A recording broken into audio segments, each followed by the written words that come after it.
Hello and welcome to Headline Buster, brought to you by The Point. I'm Li Xin. In this segment, I dissect stories that are making headlines around the world and talk to my guests to compensate for the missing pieces of the puzzle. So do join me in real time by sending us your comments or questions via the CGTN page on Twitter, Facebook, YouTube or Weibo. If you're watching this live on the CGTN application, email me at thepointwithalex@cgtn.com. Let what you think. We'll bring you our Headline Buster every Friday. Do get in touch and we just might read out your comments. This week, we're looking at how media covered the joint China World Health Organization mission in January as part of COVID-19 global source tracing research. Did some media twist WHO researchers' words to support a predetermined conclusion about China? That China didn't cooperate or that tense moments dogged the mission? Just how reflective is the coverage of the researchers' actual experience? First, a bit of background. Now, China and the WHO assembled a team of experts, 17 Chinese and 17 from abroad, including 10 experts plus 7 other staff. The team met in Wuhan, central China on January the 14th and split into 3 groups to focus on epidemiology, molecular research and animal and environment, respectively. Now, via video conferences, on-site interviews and visits and discussions, the team conducted systematic and full-fledged research according to the team's press conference on February the 9th. Did the team members solve the mystery of where the virus came from? No, but they did walk away with more information than before and important clues to help guide the next round of studies. Some hypotheses include, first, the introduction of the virus through an intermediary host species, meaning from one animal species to another animal species and then to humans. A direct zoonotic spillover, meaning from an animal species to humans. And third, from food chain, frozen product in particular, as you can see here. Now, other theories, such as the lab leak theory, which researchers called extremely unlikely, probably will not be further studied. Regardless, the joint mission was a testament to the importance of international cooperation and significance of science. But when you read some of the headlines about the mission, what do you see? An emphasis on the acrimony between the Chinese and international experts and accusations that China refused to hand over key data. Was that really the case? Are readers being swindled into forming certain opinions? Let's take a look at a few examples. The Australian Broadcasting Company published an article on February the 11th with a couple of important problems. Now, the headline reads, Australian WHO investigator sent to probe origins of coronavirus says there were tense moments with China. The headline casts a pall over the entire mission. But read a bit further and you'll get the rest of the quote from the Australian researchers quoted, the microbiologist Dr. Dominic Dwyer. This is his exact quote. Now, it was apparent and there were people from Foreign Affairs in China attending our meetings and so on. It was at times tense, but always very well-mannered and good-humoured. Take a listen.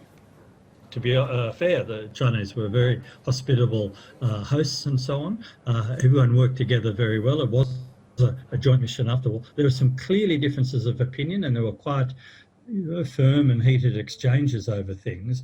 But in general, everyone was trying to do the right thing. And certainly WHO got more data than they've ever had before. And I think that's real progress. So why was the positive part completely cut out from the headline?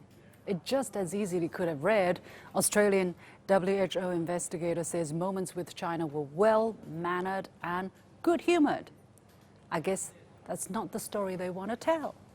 Besides taking Professor Dwyer's words out of context, the article also claims some key data may not have been handed over. No convincing explanation was included in the article. Professor Dwyer was quoted as saying his Chinese counterparts did some enormous amount of work quickly. On the other hand, whether we got all the data, of course, is uncertain, and it was sometimes difficult to understand how they came to certain conclusions, and there were differences of opinion over that. Differences of opinion, I say, are natural in such a complex and international project, but that hardly amounts to China refusing to hand over raw data. But it wasn't just the ABC that clung to this idea. Plenty of media, such as the Wall Street Journal, The Guardian, BBC, Al Jazeera and Reuters, jumped on the claim that China refused to hand over data without blinking an eye at the inconsistencies, quoting Professor Dwyer as their source. But in zero of these articles is Dwyer actually quoted as saying China refused to hand over data. The articles also quoted other researchers, but none said either that China refused to hand over data. Yes, Dr. Dwyer said the researchers did not get access to everything they ideally wanted, but he also said he couldn't comment on why that was the case and whether it's a political issue or simply a matter of time. And not once, I say again, did he mention that China refused to hand over data. Perhaps all the confusion compelled Professor Dwyer to set the record straight in his own words. In February 22nd, he published a piece by the Conversation, an independent source of news and views from the academic and research community. He published his account, simply titled, "I was the Australian doctor on the WHO's COVID-19 mission to China. Here's what we found about the origins of the coronavirus." He said, "We talked to our Chinese counterparts, scientists, epidemiologists, doctors over the 4 weeks the WHO mission was in China. We were in meetings with them for up to 15 hours a day, so we became colleagues, even friends. This allowed us to build respect and trust in the way you couldn't necessarily do via Zoom or email." It's very clear what his experience was like. And Professor Dwyer isn't the only WHO researcher who felt facts had been distorted. The New York Times published an article on February the 12th titled, "On WHO Trip, China Refused to Hand Over Important Data." The article includes many conclusions based on what the WHO researchers supposedly said, including that Chinese scientists refused to share raw data that might bring the world closer to understanding the origins of the coronavirus pandemic. It also claimed the WHO experts said disagreements over patient records and other issues were so tense that they sometimes erupted into shouts among the typically mild-mannered scientists on both sides, and that China's continued resistance to revealing information about the early days of the coronavirus outbreak makes it difficult for the researchers to uncover important clues that could help stop future spread of such dangerous diseases. But that just wasn't the case, according to Professor Dr. Peter Daszak, an animal disease specialist who was one of the experts quoted in the exact New York Times piece. A day after the article was published, he tweeted about the piece. "This was not my experience on WHO mission. As lead of Animal Environment Working Group, I found trust and openness with my China counterparts. We did get access to critical new data throughout. We did increase our understanding of likely spillover pathways." Another expert on the team, epidemiologist Professor Tia K. Fisher, also quoted in the same New York Times article, retweeted Dr. Daszak's post saying, "This was not my experience either on the epi side. We did build up a good relationship in the Chinese International Epi team. Allowing for heated arguments reflects a deep level of engagement in the room. Our quotes were intendedly casting shadows over important scientific work." To which Dr. Daszak replied, "Hear, hear. It's disappointing to spend time with journalists explaining key findings of our exhausting month-long work in China, to see our colleagues selectively misquoted to fit a narrative that was prescribed before the work began. Shame on you, New York Times." Ouch. Perhaps to atone for its sins, the New York Times, just a few days later, published a transcript of the actual interview with Dr. Daszak, condensed and edited for length. Dr. Daszak tweeted a thank you to the New York Times for posting this transcript. But where does that leave the other and the original piece that made a much wider impact? Would we have ever seen the entire interview had he never made the public complaints? Would everybody need to make such a complaint before their views can be objectively reflected in New York Times reporting? Twisting the words of the experts interviewed isn't fair to the researchers themselves who are working so hard. It's not fair to the readers who deserve to know the real story.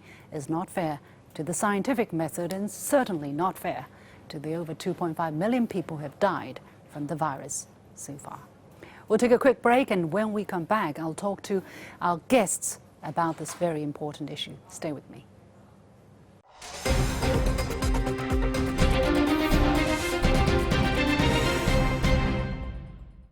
Welcome back to Headline Buster, brought to you by The Point with me, Liu Xin. I'm pleased to be joined by three guests: Chen Qingqing, a senior reporter at Global Times; Scott Ritter, former U.S. Marine Corps intelligence officer joining us from New York; and Professor Wu Zhiwei from the Center for Public Health Research of the Medical School of Nanjing University joining us from Nanjing. A warm welcome to all of you on this traditional Chinese Lantern Festival.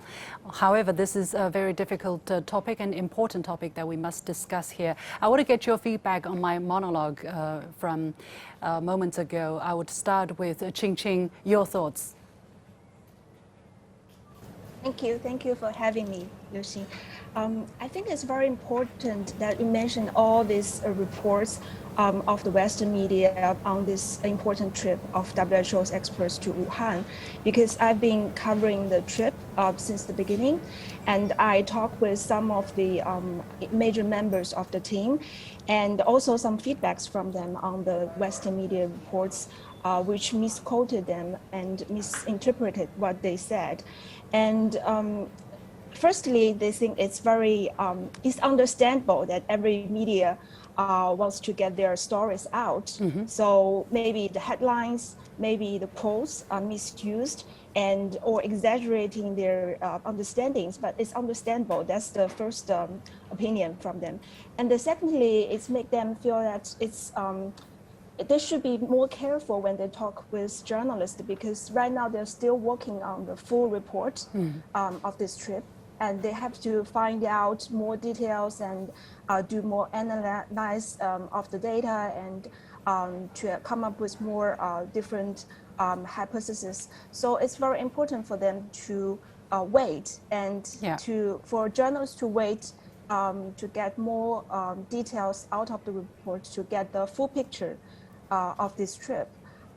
So I think, but for the Western media, I think the reason why they misused and misquoted them is because at the beginning, for some journalists, when I read this AP story this morning, and I saw they think that the WHO's visit to Wuhan was politically sensitive to China. That's the angle of the story. When they take this trip as politically sensitive, they won't take it from like a scientific perspective, right? They will try to politicize the trip.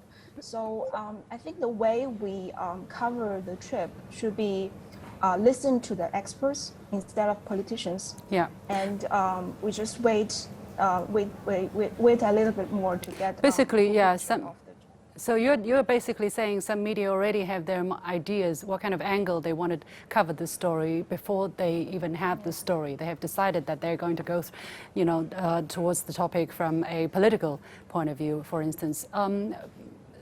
Scott, what is your take? Well, I mean, in the United States right now, one of the big themes that's being pushed is science. Support the science, go where the facts take you. But what we're seeing is the corruption of data. The United States right now has heavily politicized the COVID issue.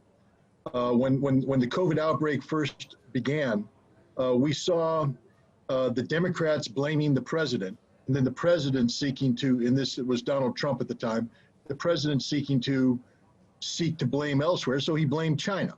And as a result, nobody cares about the facts. It's all about pointing fingers and establishing blame. The other thing that happened was we also began to blame the World Health Organization. We in the United States, we started to say that the WHO was too close to China, that it was too willing to accept Chinese data. And then the last thing is that, we've had this ongoing trade disagreement with China. We have difficulties with China in the South China Sea. So there's already a political environment conducive to the demonization of China. It's a much more difficult argument to say China might be telling the truth. Because if you say China might be telling the truth, you're running counter to the narrative that's been sold to the American public for years now. China has become a political football here in the United States, which means the truth will never be embraced. It's only going to be how we can twist data to sustain a political narrative that supports one party or the other. And both parties right now are not friendly towards China. I know we've talked about it so much, and actually many guests have mentioned it, but still every time I hear this, it's unbelievable how strong political pressure can be, that even respected international press and respected international scientists even could make statements that go contrary to what they have been advocating as integrity, either journalistic integrity, professional integrity, or just integrity of not lying, as a human being. But anyway, Professor Wu, that was my take. Your thoughts of the whole issue here? Well, I agree with what Scott just mentioned, that this virus origin issue was initially proposed by politicians and promoted by some media, and basically this issue actually brought out disproportionately. But as a research scientist, I think we have to respect the science and we respect the scientists.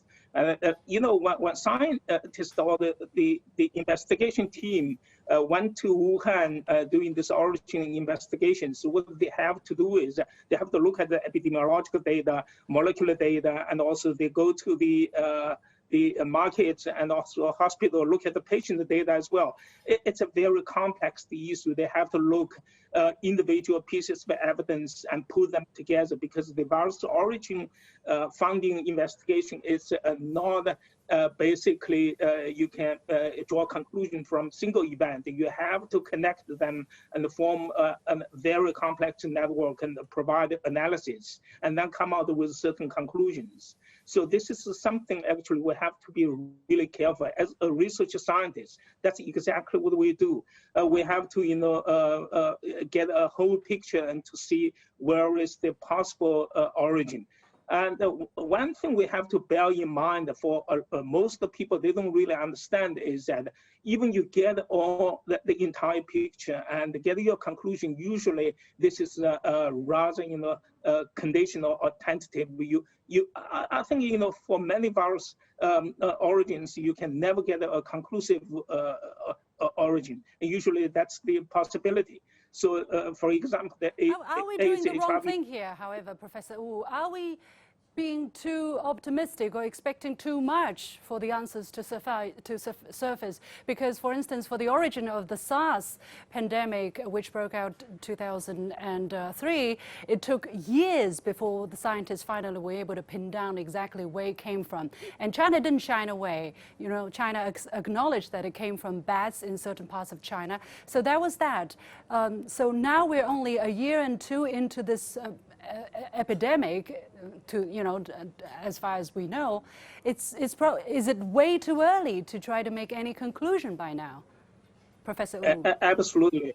I think they took too simplistic view of this finding the virus origins. I think this is actually basically driven by the political issues, and the people essentially developed kind of anxiety trying to pin down where the virus came from. Actually, I don't think scientifically you could pin down this origin of a virus in such short time. If you look back in the AIDS HIV origin, actually we made a couple of mistakes. Days that we thought we knew it, but later on, actually even earlier cases was identified. So this is actually a progressive issue.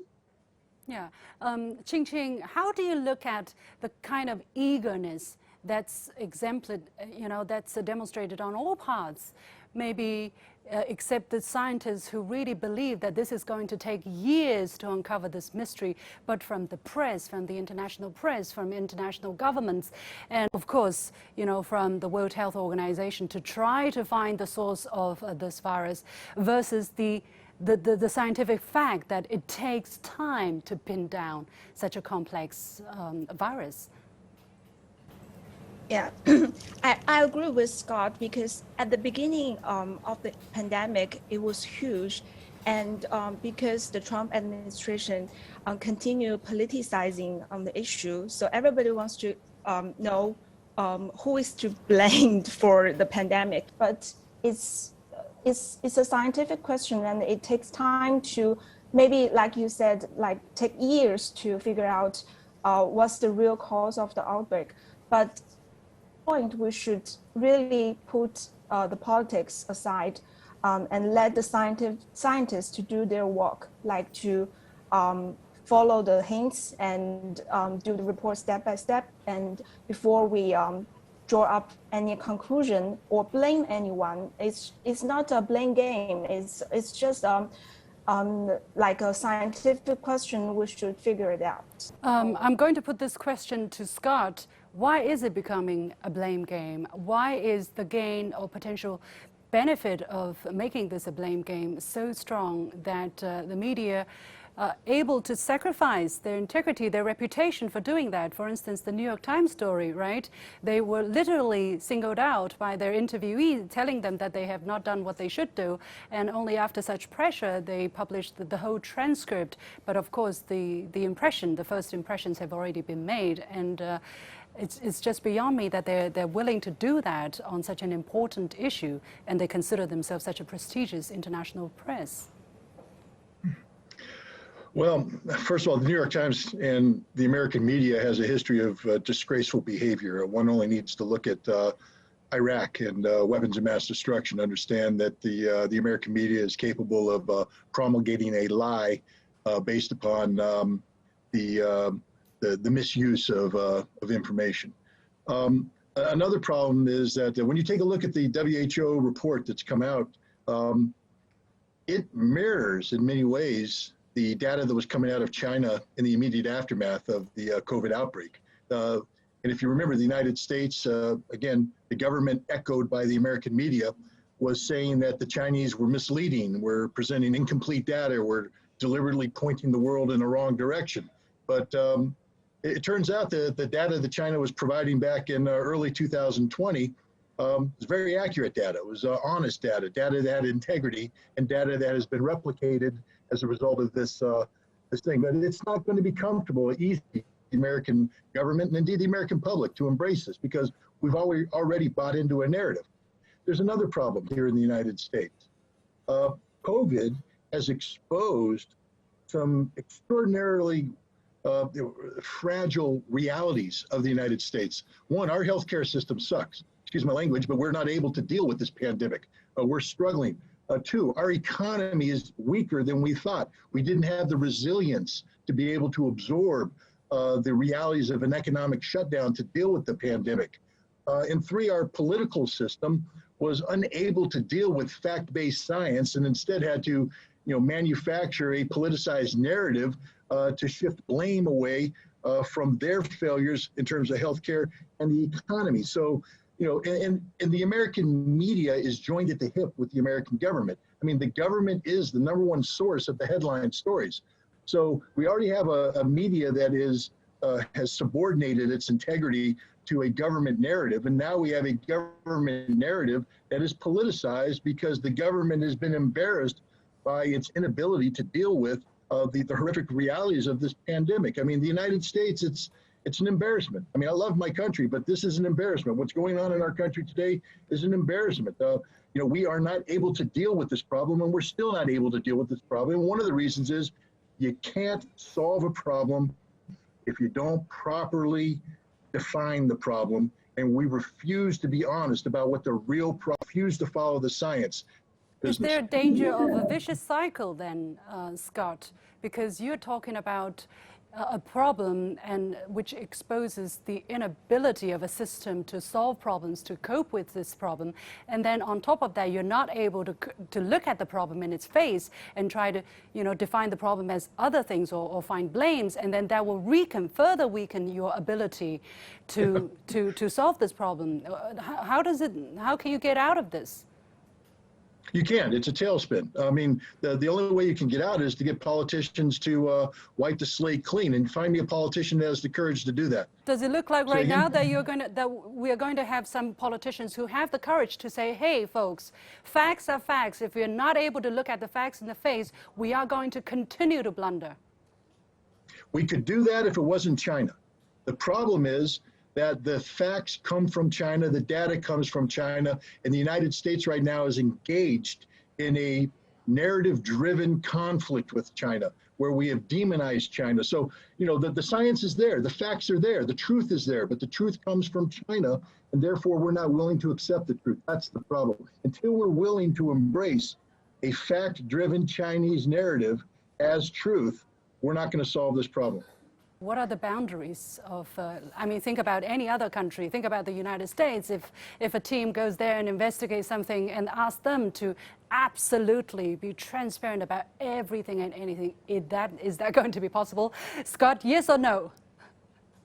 No, we are a sovereign state. We have rights to be protected. We have human beings have a right to privacy, and a state that goes in and tramples over that right to carry out an open-ended investigation is that's the wrong way of doing business. We would never allow that here, and I'm glad to see China's not allowing it either. Yes, Liu-Xin, I just add a point to this. I have the qualification to use the P4 facility in Wuhan, but actually I have to go through all the security check, whatever, and the research plan as well. I mean, very few people, Chinese researchers, actually been able to go into that lab. So I think in this case, actually, the Wuhan facility has been really open and cooperative, and you can't blame them. Okay. Yeah, and we have to also, leave it there. Yeah, okay. Qing, very quickly. Yeah, just one more thing to add, because the trip to Wuhan is like if the WHO experts wants to visit some place or meet someone, they will talk with their Chinese colleagues and ask them to arrange this meeting and this trip. And the leader of the team, Peter Bamberg, when I interviewed him, and he told me that China has demonstrated the openness at maximum level. That means if they want to go to the hospitals, go to the seafood markets, go to the lab, like Professor said, the Chinese counterparts will arrange that. And I think that's the good step, right? But I'm not sure if the United States will do the same thing, like to invite the WHO experts to visit some places in the United States. No. Well, let's see. I hope eventually, a more objective and down-to-earth attitude can be adopted, because that's the only way to solve problems and face the challenges that we're facing. Many thanks to Ching, Scott Ritter, and Professor Wu Zhiwei. And with that, we come to the end of this edition of Headline Buster, brought to you by The Point with me, Liu-Xin. As always, you can follow me on Facebook and Twitter using the handle Liu-Xin in Beijing. Thanks for watching. You've got The Point.